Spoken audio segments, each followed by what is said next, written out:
La République de Platon, livre 9e, suite. Ainsi, en vérité, et quoi qu'en pensent certaines gens, le véritable tyran est un véritable esclave, condamné à une bassesse et à une servitude extrême, et le flatteur des hommes les plus pervers. Ne pouvant d'aucune façon satisfaire ses désirs, il apparaît dépourvu d'une foule de choses et pauvre en vérité à celui qui sait voir le fond de son âme. Il passe sa vie dans une frayeur continuelle, en proie à des convulsions et à des douleurs.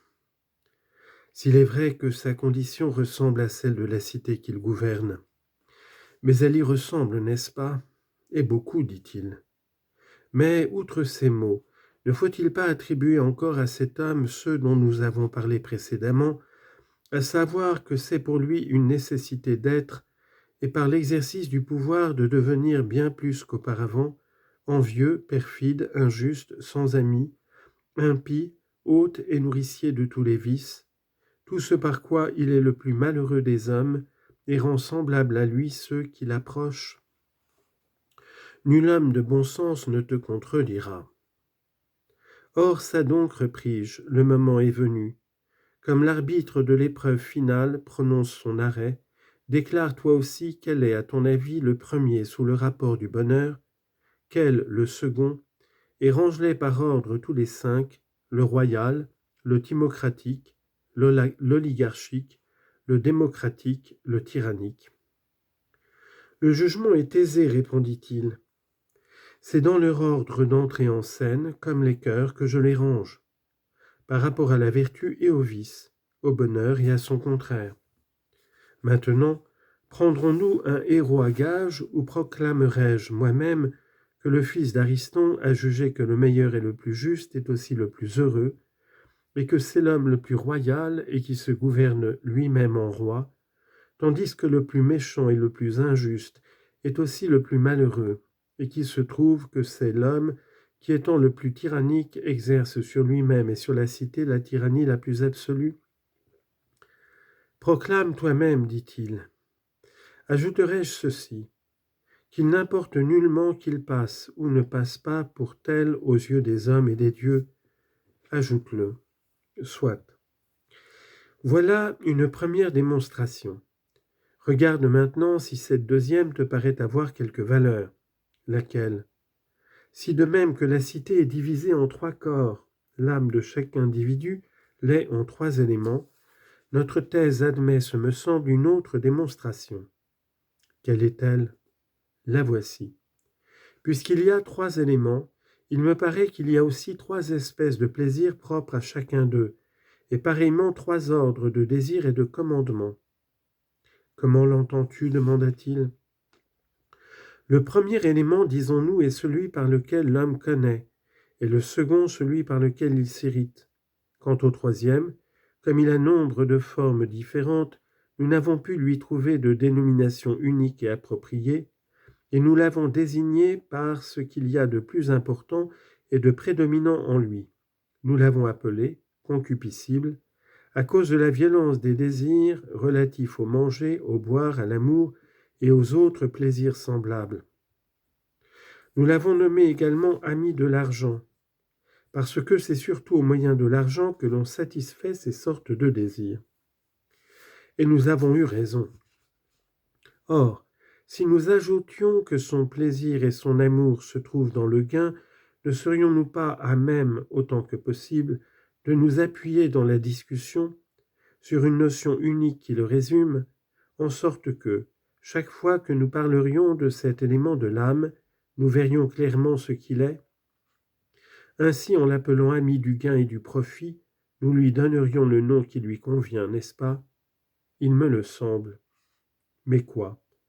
Ne disons-nous pas que l'élément irascible ne cesse d'aspirer tout entier à la domination, à la victoire et à la renommée? Si fait. Si donc nous l'appelions ami de la victoire et de l'honneur, la dénomination serait-elle appropriée? Tout à fait appropriée. Quant à l'élément par lequel nous connaissons, n'est-il pas évident aux yeux de tous qu'il tend sans cesse et tout entier à connaître la vérité telle qu'elle est, et que c'est celui qui se soucie le moins des richesses et de la gloire? Certes. En l'appelant ami du savoir et de la sagesse, nous lui donnerons donc le nom qui lui convient. Sans doute. Et n'est-il pas vrai, demandai-je, que dans les âmes, c'est ou bien cet élément qui gouverne, ou bien l'un des deux autres selon les cas? Si, répondit-il. C'est pour cela que nous disions qu'il y a trois principales classes d'hommes, le philosophe, l'ambitieux, l'intéressé. Certainement. Et trois espèces de plaisirs analogues à chacun de ces caractères. En effet. Maintenant tu sais bien que si tu demandais à tour de rôle à chacun de ces trois hommes quelle est la vie la plus agréable, chacun vanterait surtout la sienne. L'homme intéressé dira qu'en comparaison du gain, le plaisir des honneurs et de la science n'est rien, à moins qu'on en fasse de l'argent. C'est vrai. Et l'ambitieux, ne tient-il pas le plaisir d'amasser pour vulgaire, et celui de connaître quand il ne rapporte point d'honneur et pour simple fumée et frivolité? Il en est ainsi, dit-il. Quant au philosophe, quel cas fait-il selon nous des autres plaisirs en comparaison de celui qui consiste à connaître la vérité telle qu'elle est, et du plaisir semblable dont il jouit toujours en apparence, dont il jouit toujours en apprenant? Ne pense-t-il pas qu'ils en sont fort éloignés, et s'il les appelle réellement nécessaires, n'est-ce pas en raison de la nécessité où ils se trouvent d'en user, puisqu'aussi bien ils s'en passeraient s'ils le pouvaient? Nous devons en être sûrs, dit-il. Maintenant, repris-je, puisque nous discutons des plaisirs et de la vie même de chacun de ces trois hommes, non pour savoir quelle est la plus honnête ou la plus malhonnête, la pire ou la meilleure, mais bien la plus agréable et la plus exempte de peine, comment reconnaître quel est celui d'entre eux qui dit le plus vrai? Je ne puis répondre. Eh bien, examine la chose de la manière que voici. Quelles sont les qualités requises pour bien juger? N'est-ce pas l'expérience, la sagesse et le raisonnement? Existe-t-il de meilleurs critères que cela? Comment serait-ce possible? Examine donc. Lequel de ces trois hommes a le plus d'expérience de tous les plaisirs dont nous venons de parler? Crois-tu que l'homme intéressé, s'il s'appliquait à connaître ce qu'est la vérité en soi, aurait plus d'expérience du plaisir et de la science que le philosophe du plaisir du gain? Il s'en faut de beaucoup, répondit-il, car enfin, c'est une nécessité pour le philosophe de goûter dès l'enfance les autres plaisirs, au lieu que pour l'homme intéressé, il s'applique à connaître la nature des essences. Ce n'est pas une nécessité qu'il goûte. Ce n'est pas une nécessité qu'il goûte toute la douceur de ce plaisir et qu'il en acquiert l'expérience. Bien plus, prit-il la chose à cœur, ce ne lui serait point aisé. Ainsi le philosophe l'emporte de beaucoup sur l'homme intéressé par l'expérience qu'il a de ces deux sortes de plaisirs. De beaucoup. Et que dire de l'ambitieux? Le philosophe a-t-il moins l'expérience du plaisir attaché aux honneurs que l'ambitieux du plaisir qui accompagne la sagesse?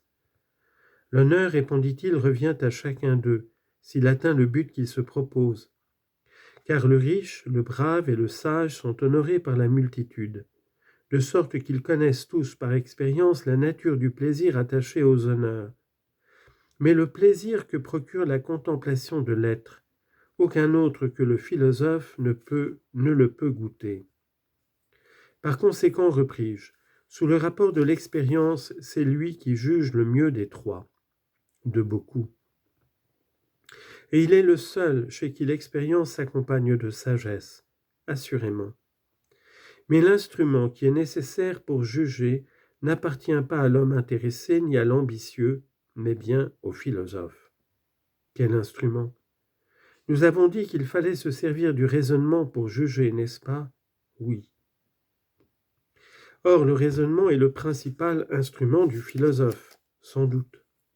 Mais si la richesse et le gain étaient la meilleure règle pour juger des choses, les louanges et les blâmes de l'homme intéressé seraient certainement les plus conformes à la vérité, nécessairement.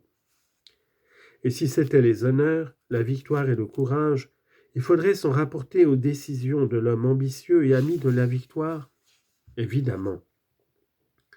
Mais puisque c'est l'expérience, la sagesse et le raisonnement, il est nécessaire, dit-il, que les louanges du philosophe et de l'ami de la raison soient les plus vraies. Ainsi, des trois plaisirs en question, celui de cet élément de l'âme par lequel nous connaissons est le plus agréable, et l'homme en qui cet élément commande a la vie la plus douce. Comment pourrait-il en être autrement? La louange du sage est décisive, et il loue sa propre vie. Quelle vie et quel plaisir notre juge mettra-t-il au second rang?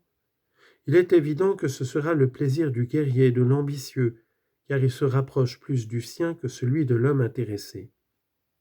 Le dernier rang reviendra donc au plaisir de l'homme intéressé, ce semble. Sans doute, répond-il.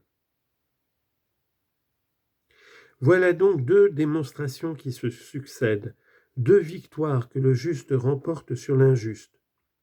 Pour la troisième, disputée à la manière olympique en l'honneur de Zeus, sauveur et olympien, considère qu'à part celui du sage, le plaisir des autres n'est ni bien réel ni pur, qu'il n'est qu'une sorte d'esquisse ombrée du plaisir, comme je crois l'avoir entendu dire à un sage, et vraiment ce pourrait bien être là pour l'homme injuste, la plus grave et la plus décisive des défaites. De beaucoup. Mais comment le prouves-tu? De la façon que voici, pourvu que tu me répondes pendant que je cherche avec toi. Interroge donc. Dis-moi, demandai-je, n'affirmons-nous pas que la douleur est le contraire du plaisir? Si fait. Et n'y a-t-il pas un état où l'on ne ressent ni joie ni peine? Si. État intermédiaire également éloigné de ces deux sentiments, qui consiste dans un repos où l'âme se trouve à l'égard de l'un et de l'autre. N'est-ce pas ainsi que tu l'entends? Si, dit-il. Or, te rappelles-tu les discours que tiennent les malades quand ils souffrent? Quels discours? Qu'il n'y a rien de plus agréable que de se bien porter, mais qu'avant d'être malade, ils n'avaient point remarqué que c'était la chose la plus agréable. Je m'en souviens. Et n'entends-tu pas dire à ceux qui éprouvent quelque violente douleur qu'il n'est rien de plus doux que de cesser de souffrir? Je l'entends dire. Et dans beaucoup d'autres circonstances semblables, tu as remarqué, je pense, que les hommes qui souffrent vantent comme la chose la plus agréable, non pas la jouissance, mais la cessation de la douleur et le sentiment du repos. C'est qu'alors peut-être le repos devient doux et aimable. Et lorsqu'un homme cesse d'éprouver une jouissance, le repos à l'égard du plaisir lui est pénible. Peut-être, dit-il. Ainsi, cet état dont nous disions tout à l'heure qu'il était intermédiaire entre les deux autres, le repos, sera parfois l'un ou l'autre plaisir ou douleur? Il le semble. Mais est-il possible que ce n'est ni l'un ni l'autre? Que ce qui n'est ni l'un ni l'autre devienne l'un et l'autre? Il ne me le semble pas.